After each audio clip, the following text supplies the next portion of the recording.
Sunshine. I'm Alexi Lawless, and welcome to the State of the Union podcast, presented by State Farm, where we look at the beautiful game on and off the field through the lens of red, white, and blue-colored glasses. This episode, we'll be talking, World Cup workouts, World Cup predictions, guitars, and so much other stuff. But before that, here he is, my friend, my colleague, my guiding light, David Mosse, a soccer savant and a Fox Soccer researcher and writer extraordinaire. Mosse, how you doing on this Wednesday, July 19th? But wait, before you answer, look who else is here. Hey. Legends abound. Hey-oh, in the house. Heather O'Reilly in the house. As we sit on the eve, we are recording this on the eve of the World Cup. How are you, Mosse? I know it's been a long day of rehearsals. We're just trying to get it right. How's it going? I'm doing well. As you know, communication at Fox is not the best. So that led to an embarrassing moment for me. A couple of days ago, I went up to Heather in the green room and I said, "Hey, you're going to be doing the podcast. Very exciting." And she looked at me and said, "What the hell are you talking about?" I know. She said the same thing to me last night. So you did finally get the message, right? I found out. Or we just locked you in here. No, yeah. I found out yesterday I was going to be on, and I puffed my chest out, and I was like, what an honor. What an honor. I thought this day would never come, especially just a 40-minute right. run through. We're not messing around here. No. We're not messing around here when it comes to the State of the Union. All right, listen. You have come bearing family to this World Cup so far. So tell the folks what we got here. It's not just you at this World Cup. Right. Well, I have two young boys, William and Jack. And my husband, Dave, and I were going back and forth, like, what's the best move? Do we bring the whole family over to Australia? Right. Dave's like, well, I'm sorry. I have a life here. I just can't pick up and go over there for 5 weeks. So we decided to divide and conquer. I got the little dude, Jack, and I got a bunch of my friends rotating through and babysitting. So, yeah, we got a little work and a little mommying going on here. How was he on the plane, the 16 hours or whatever it was? Great sleeper. No, he was awesome. He probably slept like 9 hours. We watched some bad movies like Batman Returns and all that good stuff. A few episodes of Peppa Pig and all the cartoons. And then, yeah, I mean, he's a cute little baby. So he's sucking his thumb. All the people are loving him on the flight. Because you get some side eyes when you walk into business class with an infant. Oh, there was a baby on our flight over right next to Rob Stone. And from the moment that we got on the plane, the kid was not having any of it. And it was not Stu Holden. It was an actual baby. And then, of course, Rob has to proceed to tell us about it constantly. So he's texting us. So we hear about it consistently. But he made it through. Show some compassion. Exactly. They're just little people. Exactly, Heather. Their ears probably hurt. At this Rob. point, put your noise-canceling headset on and off you go. So it's fine. Rob's going to be fine. Can I get in the babysitting rotation? I love kids. During a day off, I'd be happy to. Kids love Mosse, by the way. They love everybody loves Mosse. Do you have children of your own? I do not. Okay. I need a date first. Okay. All right. Baby steps. Maybe here in Australia. So, great accents. So you said you watched a couple movies on the flight. Right. Anything right now in your library that you'd like to tell the folks out there? We like to start the show off with things that we're watching. Have you seen what anything? you're watching? Big Ted Lasso girl. You are? Okay. Yeah. I mean, I crushed the series. Are you happy? Did it jump the shark in the third season? I have yet to finish the third season. You're happy with it? Well, I'm not going to, spill the beans. No, don't spill the beans, but you were happy with the conclusion. Yes. I was sad it was over, but I thought that it concluded well. It was tied up. The plane landed, as they say. Yeah. What an amazing, positive, like, Every episode I watched, I was just like corny smiling. Like, I just loved it because, I mean, I love football. It's like, was wholesome entertainment. I spent some time over in England. So like, I kind of get, some of the nuance of like the English humor and all that kind of stuff. I loved it. I just thought it was a great program and like I think overall good for American, like, portrayal of the game. But not everybody would agree with that. No, it's okay. But to each their own. And how are you adjusting now here in Sydney, in Australia? I mean, so for example, workout, are you still working out? Are you still doing that kind of stuff? Yeah, well, as you know, Alexi, because I came on and talked about this, I had a couple like faux comebacks these last couple of years. Last year, I wanted to play Champions League because it was like this dream unmet, as you know. I talked about it for years. And I did it. I pulled up that website. I said, what Champions League team should I go to? Right. Played in Dublin for a couple months, had a blast. Scored a goal, a header, great goal. Then we lost in the second round fine. But fine. you played in the But I championship. did it. There Then we go. this year, I'm not sure if you're familiar, but there was this TST tournament. Yeah, the I 7-a-side. watched it. I watched Yeah, it. the 7-a-side. Real nail biter against Wrexham. Just just a 12-0 result for Wrexham over US Women. But I had a blast, and the lead up to that event and a couple other charity matches that I play in, I wanted to get sharp. I wanted to feel good. So I asked, the Courage second team, basically they're called the under 23s. Okay.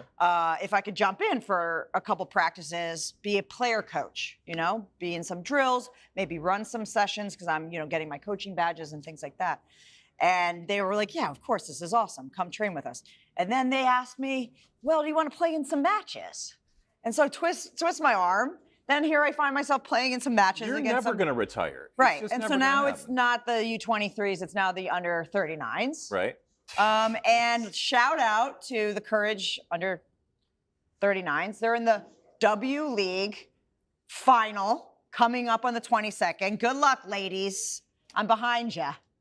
Get it done. The Courage babies. I brought you up on this pod after that Wrexham game. Right. Because you didn't show a lot of sympathy for Thailand in 2019. I wondered if being on the wrong end of one of those changed your perspective on them. No. I loved it. I even shook one of their hands and I said that I always heard from one of my mentors, Anson Dorrance, that the greatest sign of respect to show an opponent is to beat the out of them. Right.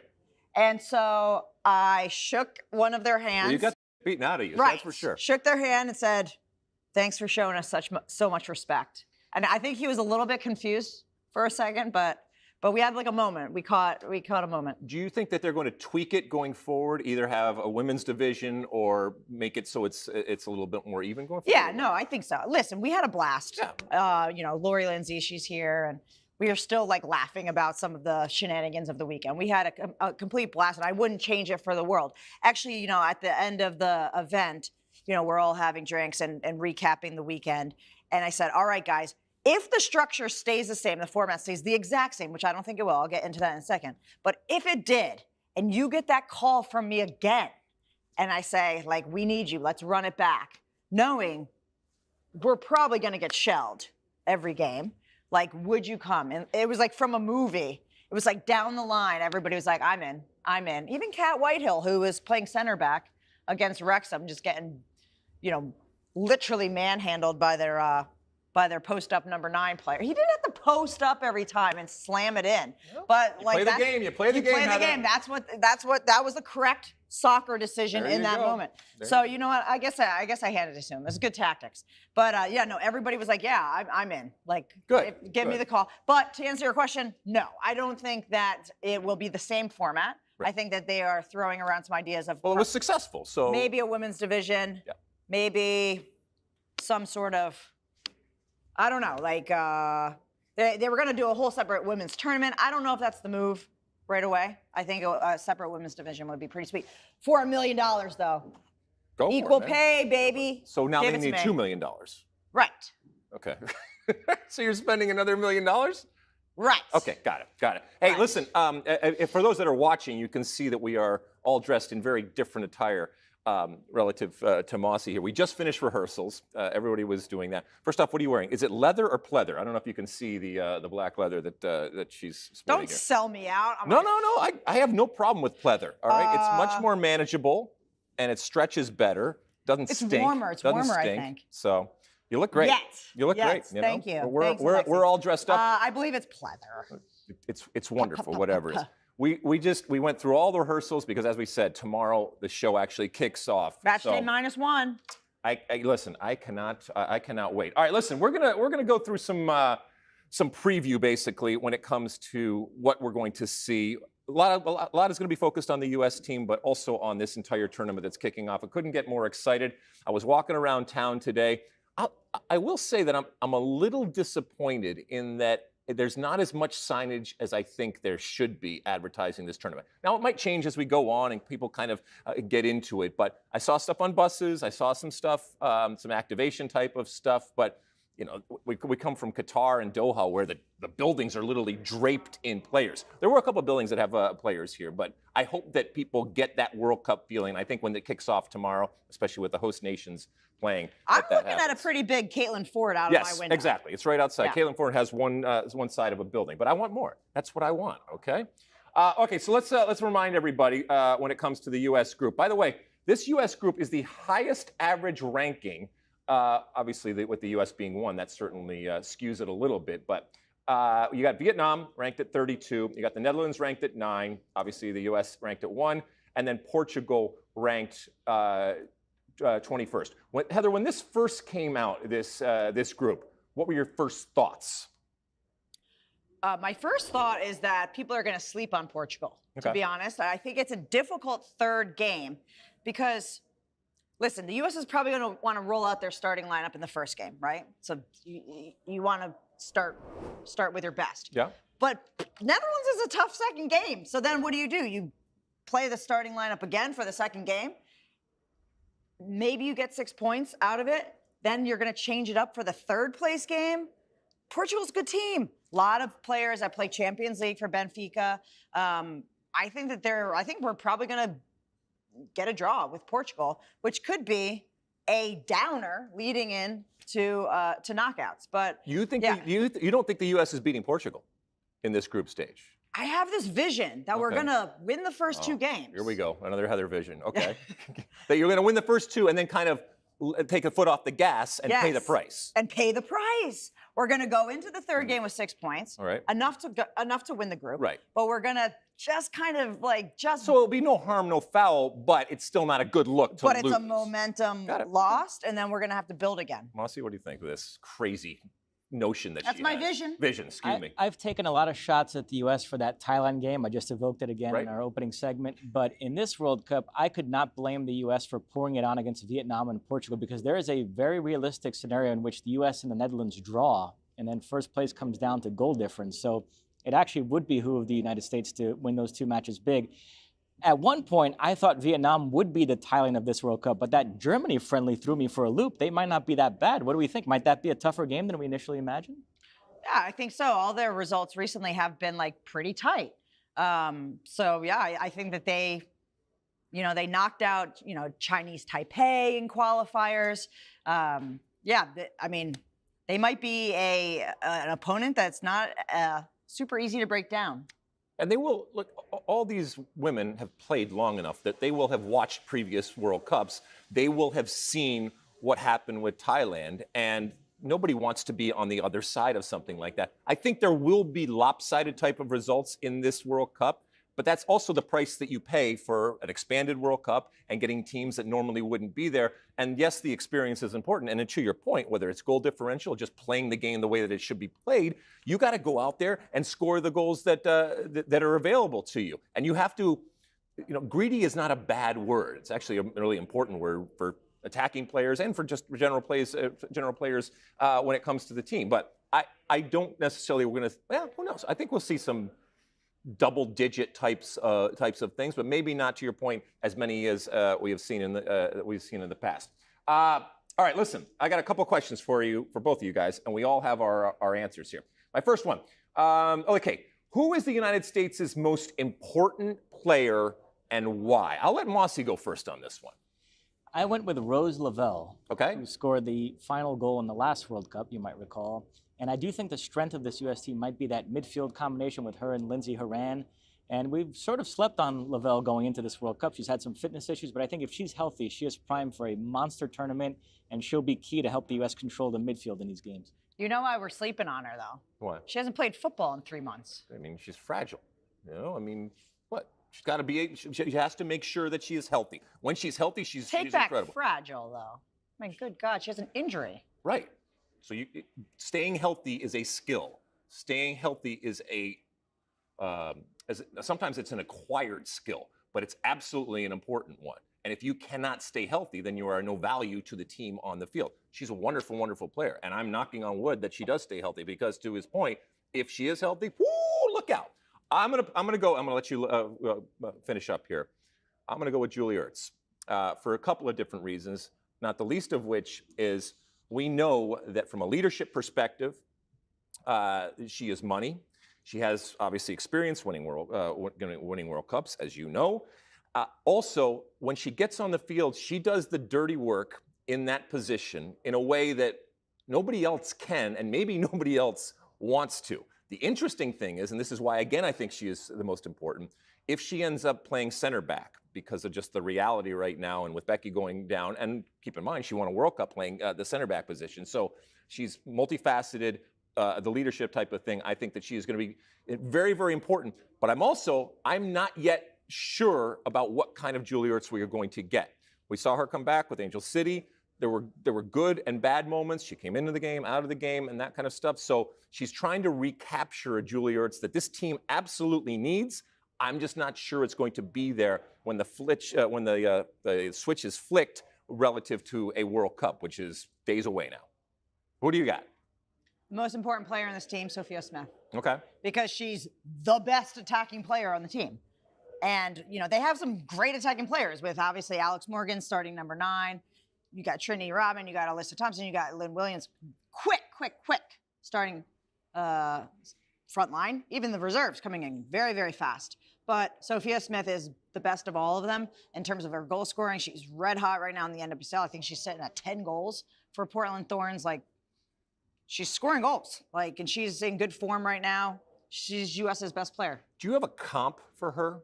If people are just tuning into the World Cup, it could be a former U.S. player, right? Or it could be just an international player that that she reminds you of in the way that she plays or the way she approaches the game. I guess if people are familiar with Mal Pugh, or formerly Mal Pugh, Mal Swanson, I think similar in terms of take-on ability, pace with the ball at their feet, setting up for others, able to score themselves. A quick, thoughtful wing player. If there's a for maybe it's Mal Pugh. Yeah. All right, which U.S. player has the most potential to make or break the United States, and why? Mossy? I'm going with Naomi Girma. Okay. So much of this cycle for Vlad Kondonovsky has been trying to find the right blend between youth and experience, and he thought he had that at center back with Becky Sauerbrunn and Girma. He loses Sauerbrunn, so now Girma, a young player, has to really be the leader, the anchor of that back line. I think she's up to it. I'm a big fan of hers, but we'll see. It's her first World Cup. We'll see how she reacts. All right. I am going with Alyssa Thompson for a number of reasons. She's not going to start, okay? She might start a game, but when push comes to shove in terms of the best 11, I think she's coming off of the bench. I don't agree with that, Lex. Okay, all right, that's cool. Who knows? Vladko and you might be thinking different things. But let's just say for now, and part of my argument is if she is a substitute. Wonderful substitute to have because we all know speed kills. We all know that she is a speed demon. What I also believe is that she has yet to harness that speed. And at times I see her running around and it's like this full, stumbling around in the paddock, just trying to get her legs under her and figure it all out. But if she can harness that, I think she has the potential to be that sub that comes in and completely changes the game. The problem is if in that moment when Vlatko needs that substitute and he turns to her and she goes on, and at times we've seen this, and she doesn't find her way, and she's not doing the things to ultimately change the game, then that will be one bullet that is not working, and that could be problematic. So either way, she has the opportunity and the ability to change the game for better and potentially for worse if it's not coming off, and if her youth and naivete shows through. What do you got? I think Andy Sullivan is definitely the player that's going to make or break this team. Really important holding midfielder. I think for a long time we thought she was the holding midfielder. Now Julie Ertz has come back, maybe entering the conversation. You got Emily Sonnet that can play there. But if we're just talking Andy Sullivan, right? She has a huge responsibility on her shoulders to, break up plays. If she's not as tough in the tackle as Julie Ertz. She's not as quick, to be honest. So if she comes into the midfield or gets drawn too far wide and misses a tackle, we're in trouble because it's not the same recovery speed that I think the U.S. is used to. And with the ball, maybe not as poised in distribution, maybe doesn't have the range that Julie had.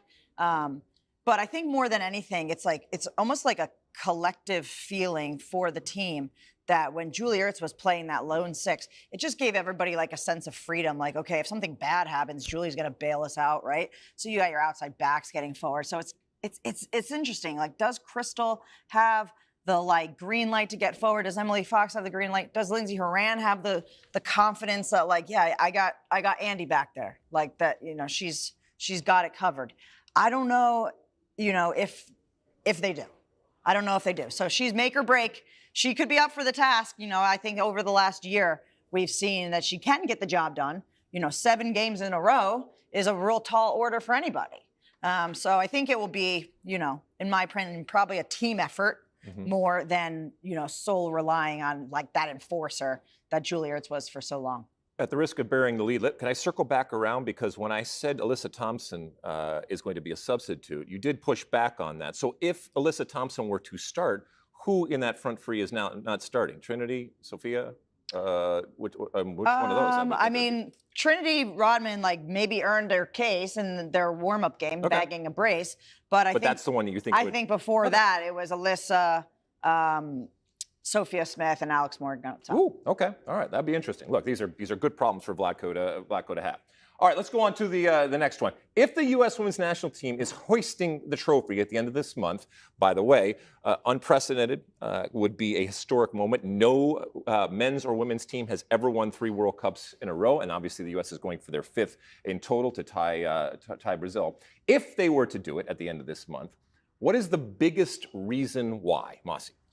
Playing off my Gurma pick earlier, I would say it's if Gurma and Cook form a solid center back pairing, if Alyssa Nair has a good tournament, if the center backs receive the proper protection from the 6, whether it's Ertz or Sullivan. We know the U.S. can score. I'm wondering if they're going to be stout enough defensively. If they are, I think that's going to translate into another World Cup title. What do you got? I can picture you on like some beach somewhere in some tight jean shorts. The reason why I'm saying that is I feel the need for speed. Does that movie ring a bell? Yes, we talked about Maverick last time, but yeah, okay, yes. Lex, this front line for the U.S. is wicked fast, wicked pacey. I mean, you have Alyssa Thompson, you have Lynn Williams, Sophia Smith, Trinity Rodman, very, very quick, pacey forwards. I mean, Alex is looking pretty sharp. Maybe Megan Rapinoe I wouldn't put into the super pacey category right now. She wouldn't put herself in that. But she brings a whole other bag of tricks. Exactly. But those other 4, very, very, very pacey. So I don't think that they're going to get a ton of counterattack football. I mean, the game, world has evolved. They're not going to be dum-dums and hold a high line against the U.S. But there's going to be a few times that the U.S. is going to get in behind, and I think that that will be the reason why they are hoisting that trophy is because still, with how much evolution there's been in the women's game, there's no substitute for speed. And U.S. has it. They have enough people that can get behind, they can score goals, and they can put like a dagger when they need to. So I think if they are to raise this trophy, it really comes down to, this bigger type of picture and discussion that we have had where the rest of the world is quote unquote catching up. And they absolutely are putting more resources, and therefore they are progressing at a much greater rate than we have seen in the past. That's actually a good thing for everybody that this is happening. But I think ultimately, if the U.S. is to win it, what we come to find out over the next month and a half is that they haven't progressed enough to really ultimately win that game. And we've seen it in the past. France, for example, ultimately when that game against France came, that was supposed to be that moment when Europe, and in this case it would have been France, had finally caught up to what the U.S. has done in terms of the development of talent, the resources, all that kind.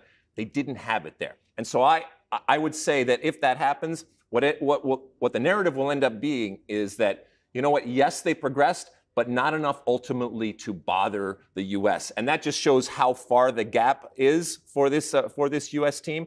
And yes, you can talk about the history of winning and all that kind of stuff. There are a bunch of new players on this team that have never won a World Cup, that now this is their moment. This is their moment to shine. They would have grown up watching you and everybody else having that moment. They want that moment. They want that trophy up and the confetti coming down and the music coming down. And they have incredible resources. They have incredible talent. They have incredible depth. And if in this moment, we talk about all the injuries that the other teams have, we find out that they haven't progressed and evolved as much as we think they have, then it's going to go to the U.S.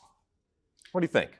I mean, England has taken some massive steps in the last 4 years. They have, but this is not the same England that we saw be European champions. And not they're the only ones. The U.S. is missing players. Every team is missing players. I mean, the ACL situation is a whole other discussion that we can get into another time. But it deprives us of a lot of these players that are going to be. And, in a World Cup, you need to have your big guns. You need to have your best foot forward in order to compete, especially if you're going to find a way past the U.S. Well, I think it's just to jump in. I think Netherlands is getting no love, right? This is the team. Not a lot of people talk about the Netherlands. We're not because of one player, Vivian Miedema, that's out, right? They're still a pretty good squad. I feel like we're kind of also just forgetting the fact that we played them in the final, and now we're playing them in the second game. Like, they're still a good team. You got Danielle Vanendonk, Champions League winner with Lyon. A lot of really good players on that Netherlands roster. You think they're winning the World Cup? Yeah. Right. I mean. Okay. Well, that wasn't a ringing endorsement for the Dutch. All right. Listen, it is now time for the assist presented by State Farm. Now, what we're going to do today is talk about, the goal scorers. They get all the attention. They get all the money. They get all the press and all that kind of stuff. But you don't score a goal without an assist. And yes, the most important thing is putting the ball in the net, but the quality and the value of those people that over the years have provided the pass that leads to the goal, that's beyond debate. But what we're going to talk about is how important those people are. And whether it's the person that I'm sitting next to or right here, who, by the way, I think I got 7th all-time in U.S. Women's National Team assist history with 55. My goodness. I put it on a platter a few times. And just let them put it in, right? You just put it where they need it, and boom. Here, most of it, I just lofted up in the air, and then Abby just bashed it. Exactly. A woman amongst girls. Exactly. Well, speaking of Abby, and we were also speaking of Megan Rapinoe, who also is tied for 3rd with 73, and this is a legendary one in the Olympics against Brazil. I mean, it never gets old. Left foot, by the way. Just lay it up there. Speaking of laying up there, interesting goalkeeping, by the way. This was actually in the World Cup quarterfinals in 2011, and this was the last time the U.S. trailed in a World Cup match. Was that moment Abby equalized? That was the last time? They won on penalties. 16 World Cup games since. The U.S. has not trailed for a minute in any of those games. Oh, my goodness. Well, it's wonderful. But let's chat a little bit about, Megan Rapinoe relative to what the type of player that she is now. It's all fine and well to watch what she has done in the past, but Janet Jackson, what have you done for me lately, right? So we don't necessarily think that she's going to start, but if and when she gets on the field, and you've played with her, you know the type of player that she is. And I don't think there's anybody better with the ball at their feet. If it gets into a track meet, there's going to be problems. But as long as the U.S. is controlling the ball, what does she see that others don't when it comes to the field? Oh, talking about crossing, right? I think that she has the ability to use both feet. I think that she understands like the whip of a dangerous cross, right? It needs to have pace. It needs to be bent away from a goalkeeper. It needs to be in the path of your very quick front runners. So I think, we're talking about crosses. She puts in a lot of very dangerous balls. So that's what she's going to bring in terms of the assist column. I think she's going to bag a few goals this World Cup as well from the penalty kick spot. Oh, you do? There's still a goal. Right? It's still a goal because there's nobody better. There's nobody better in pressure moments. I think she's going to be on the pitch at the end of some games that are going to bring moments of drama, and that's what she feeds on. That's what she feasts on. Not only providing goals, but stepping up in big moments herself. And she's gonna have 1 or 2 more of those magic moments from Megan Rapinoe. I find the Rapinoe dynamic fascinating. There's an old axiom that stars don't make great role players. When a star is no longer good enough to start, you're better off leaving them off the squad altogether. But this is the 3rd straight World Cup in which the U.S. women have gone against that. You had Abby Wambach in 2015, Carly Lloyd in 2019, and now Megan Rapinoe in 2023. A former star is going to have to adjust to a more limited role. You know her better than anybody. How do you think mentally she'll adjust to that? I think that she'll be great. I mean, I've talked to her about it directly on our podcast and our radio show. It's all right. You can promote it. Yeah. Sirius XM played in. Lori Lindsay and I, channel 157, Monday nights at 7. Right. Tune in. Megan Rapinoe is a wonderful team player. She always has been, whether or not she's in the the limelight. She has always put the team first, even though some people might disagree with that. She's a team player, and she is somebody that is realistic and has good self-awareness. I think that she realizes she's 37 years old. Like, there's not every coach in the... It's actually 38. She just turned 38. Oh, right. Happy birthday, Megan Rapinoe. Do you even know her? I mean... July 5th, right? But you mentioned it. Alexi thinks announcing that she's going to retire before the World Cup was a mistake. Do you agree with Alexi? I guess not. No. I don't think it's a mistake, not for... Well, you just explained to that she's a team player and it's all about others Yeah, and all that kind so of stuff. what? This was about her and this was about, I think from the outside, I'm not inside, and I don't doubt that she's not a team player, or that she doesn't want her team to win.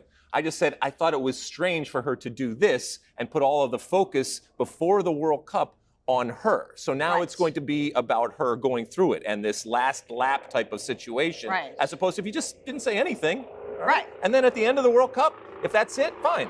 Then you can deal with it. Maybe she thinks it's alleviating pressure from other people.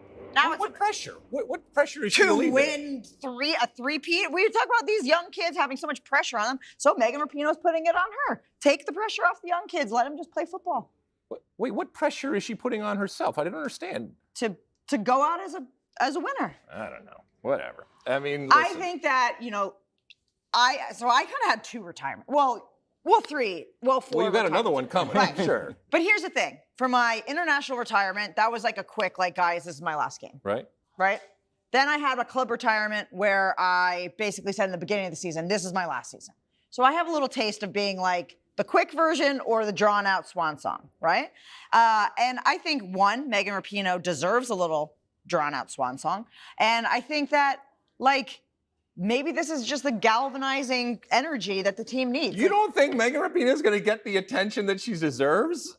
Oh my God! Don't worry. Well, she has made sure that she's going to get plenty of the attention throughout this World Cup. So we can get back to that. All right, listen, we got other stuff to talk about here. Prediction time. All right, Golden Ball, best player in the tournament, MVP of the tournament, right? Who is going to go home with the Golden Ball as the tournament's best player? What is your pick, Mossy?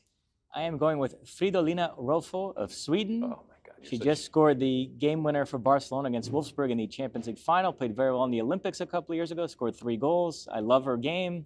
I think Sweden, as you'll find out shortly, is going to have a great tournament, and she will be the catalyst for that, so I'm going with her. Okay. What about you? I'm going repeat on somebody I've talked about already many times on this beautiful podcast. Sophia Smith is going to be not only a breakout star, she's going to be the best player in this tournament. Here's why. I think she's going to bag a hat trick in the first game. She's going to score a lot of goals in that first game, and the U.S. is going to go far.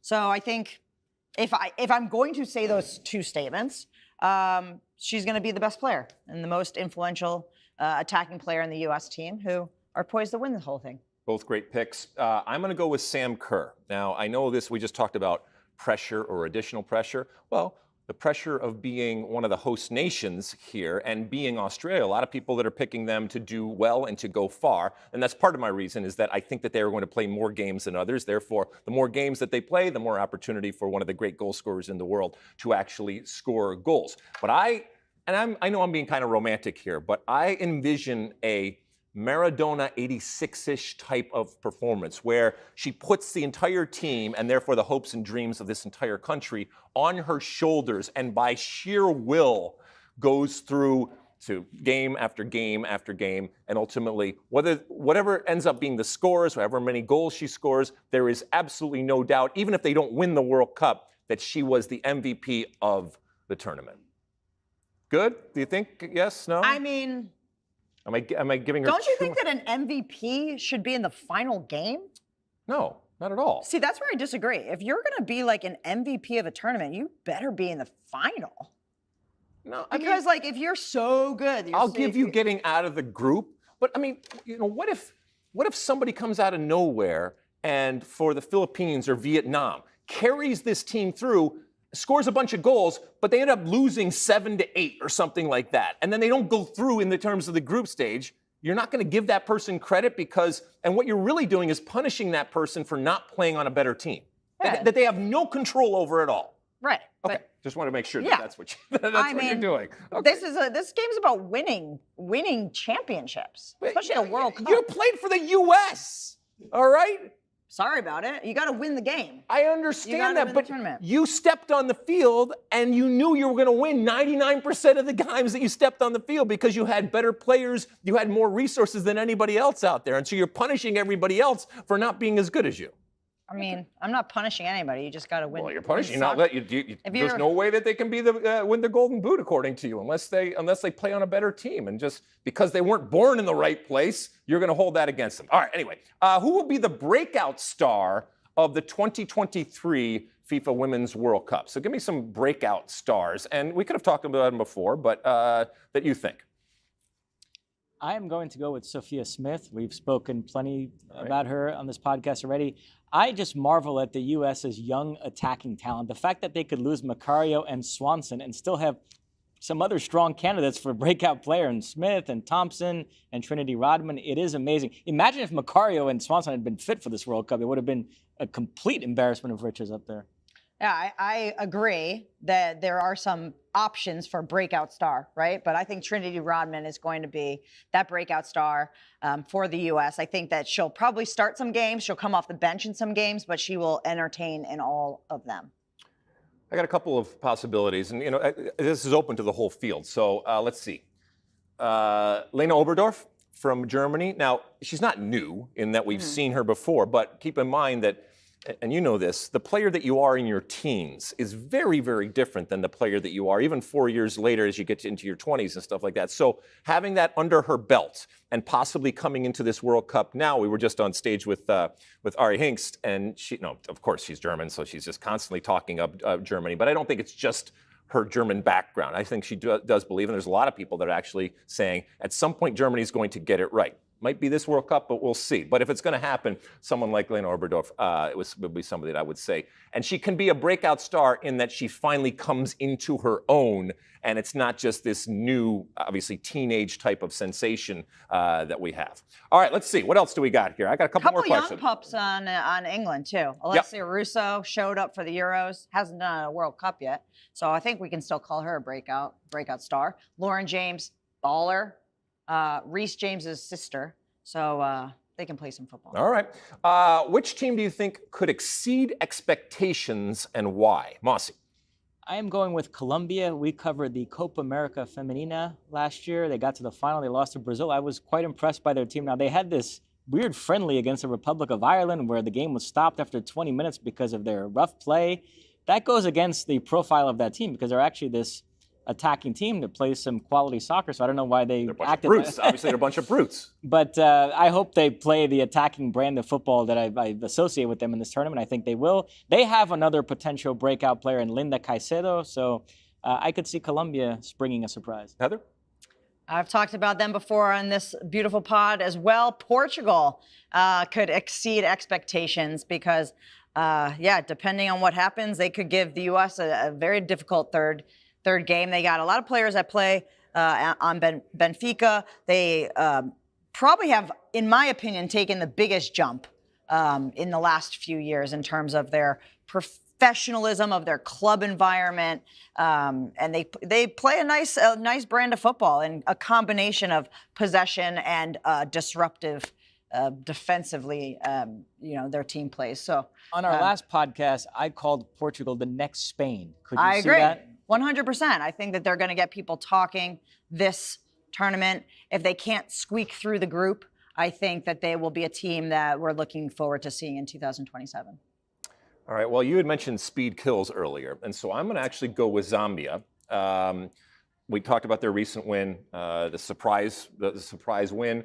I think that these debutantes, especially with the group that they're in, they can surprise some people. Now they're going to have everything go right, and they're going to have to limit the goals, and that in and of itself is a big ask. But going forward, if you give them the space, they will make you pay. So I'm gonna go with that. All right, here we go. We're down to it right now. Who is hosting the trophy in Sydney in a month's time? Who's winning the World Cup? Mossy? I am going with Sweden.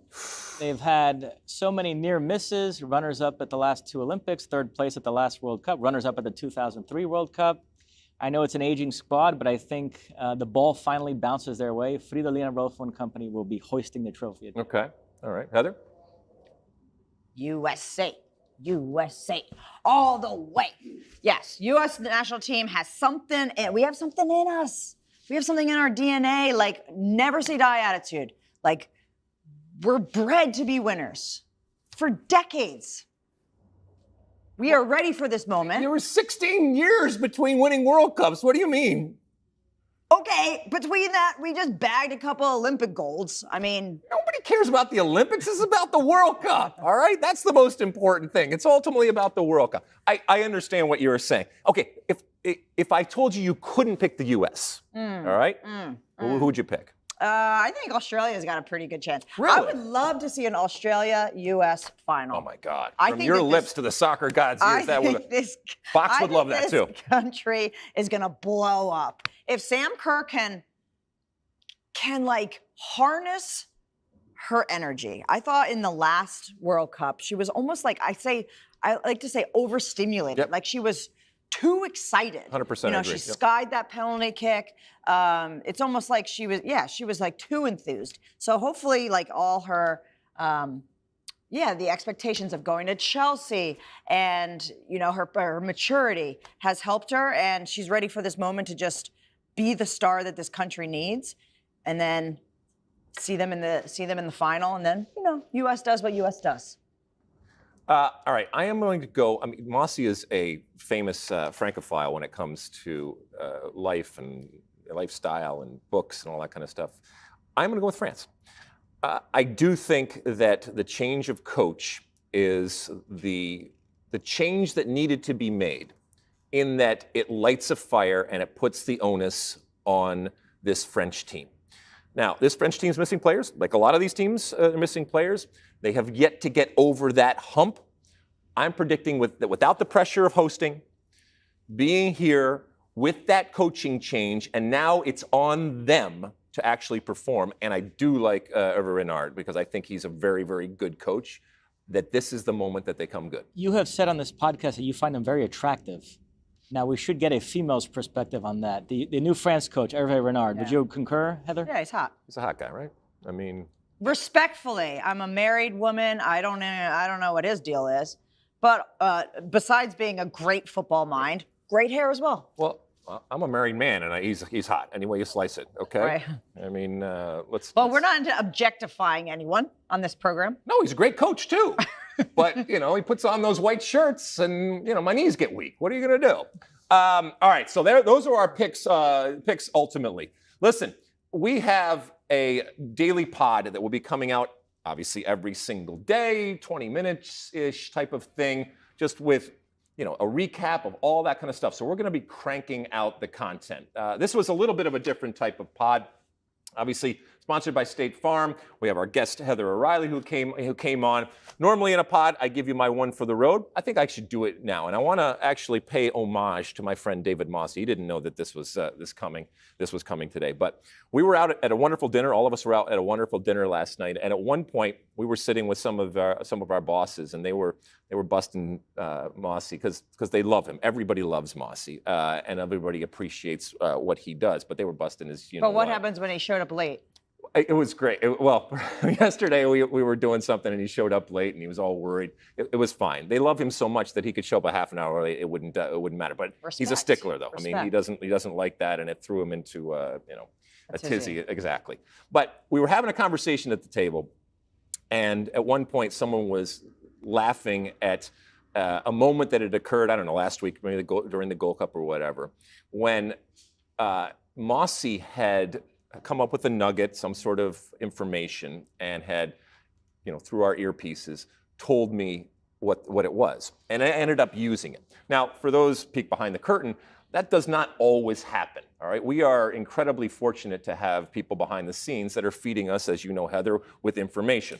Some of it gets through, some of it doesn't, some of it with time, or some of it, you know, we just don't want to use it. But it was always there.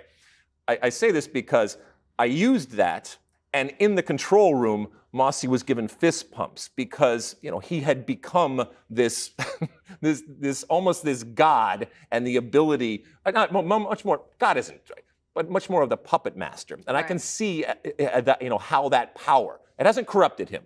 But the only reason that I say that is because, Mossy, there are men and women behind the scenes that are there to make us look good. And in some cases, especially when it comes to me, that's not an easy job, all right? And it takes a village. Big lift. And whether it's the incredible folks that we have in wardrobe, or makeup, or obviously the sound and camera, and the directors and the producers and the researchers and everybody like that, in that moment, while we are just these vessels, it is very comforting to me as we step on the stage tomorrow and do yet another World Cup, that we have all of this help behind the scenes, and that they have the ability, and I think they have the, the character and personality to recognize that this is a team. And what you see front of house, what you see when we are on camera, is only a very small sliver and a facade of a huge, huge group of people that are working their ass off to make us look good. So I want to thank you, Mossy, for every single time that you do, and continue to make us look good, and you and a lot of people. Never mind any of that, but as long as you brought up last night's dinner, Yes. We went out for this fancy steakhouse dinner, and they kept serving us lots of food beforehand. Yes. And I expressed some concern that we were going to fill up and not have enough room left for the steak, and you scoffed at that. You mocked me for suggesting that. Yes, there was and then mockery. the steak comes, I ate mine, you took like 2 bites of yours, and then that was that. I wasn't having it. It was an embarrassing Did he fill up on the burrata, or was it the oysters? I might have had some burrata, probably too much burrata ultimately. But it was a wonderful meal. Everybody was great, and it's a celebration as we embark on this thing. And we've told you before that it's impossible to predict what happens on and off the field. It is this winding type of road, this adventure that we are on. I couldn't be more pleased and happy and privileged to be able to do it with everybody here, including the great Heather O'Reilly. Are you going to come back? Come back on the pod? Yeah, on the pod. I mean, we got a lot of shows to crank out here. We're going to need everybody. SOTU. Damn right it is. LFG. There we go. SOTULF. Lot of letters. There we go. Mossy, anything before we go? No, last night at this dinner, Stu Holden was bragging to Heather about being our favorite guest on this podcast, and I thought he was laying a challenge down to you. So this is one down for you, very successful, and you have raised the bar. Right. Listen, I don't wear the plaid like he does, but hopefully you wore the pleather, so that's all I care about. Pleather one-ups the plaid. And by the way, Lex, you're great too, because the last time you praised me on this podcast and I didn't return the favor, I got a tongue lashing from my mother afterwards. So let me just say, I enjoy working with you as well. Everything's good. All right, listen, we want to thank State Farm. We want to thank everybody for tuning in. As I said, each and every day we'll be giving you your World Cup diet that you crave, that you want, that you need. Don't worry. State of the Union has got your back. Keep reviewing, keep rating, keep subscribing, keep downloading, doing all the different things that you do. We will talk to you again on the next pod here from Sydney at the World Cup. And the next time we talk to you, the World Cup will be off and running from Australia and New Zealand. Until then, and as always, my friends, size the day.